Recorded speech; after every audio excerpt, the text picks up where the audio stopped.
নগ্নভাবে দলীয়করণ করা হচ্ছে। ইতিমধ্যে বাংলাদেশ ব্যাংকে যেভাবে দখল করা হয়েছে, যেভাবে বিসিবিকে যেভাবে এখন আর বাংলাদেশ ক্রিকেট বোর্ড এটা নাই, এটা হয়ে গেছে হচ্ছে বাপের দোয়া ক্রিকেট বোর্ডে পরিণত হয়েছে। যেভাবে দখল করা হয়েছে বাপের দোয়া ক্রিকেট বোর্ড, এবং আমি যখন এই জায়গায় কথা বলছি ঠিক এই মুহূর্তে 28 জন বিচারককে মাননীয় স্পিকার তাদেরকে শোকজ দেওয়া হয়েছে। তাদের ব্যক্তিগত তাদের চ্যাট গ্রুপে তারা হচ্ছে তাদের মতামত প্রকাশ করার কারণে বিচারকদের হচ্ছে মাননীয় স্পিকার শোকজ দেওয়া হয়েছে।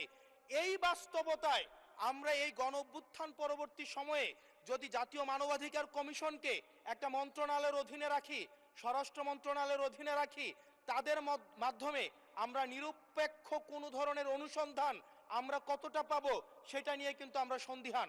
আমরা এই গণ অভ্যুত্থান পরবর্তী সময়ে যদি জাতীয় মানবাধিকার কমিশনকে একটা মন্ত্রণালয়ের অধীনে রাখি, স্বরাষ্ট্র মন্ত্রণালয়ের অধীনে রাখি, তাদের মাধ্যমে আমরা নিরপেক্ষ কোনো ধরনের অনুসন্ধান আমরা কতটা পাবো সেটা নিয়ে কিন্তু আমরা সন্দিহান।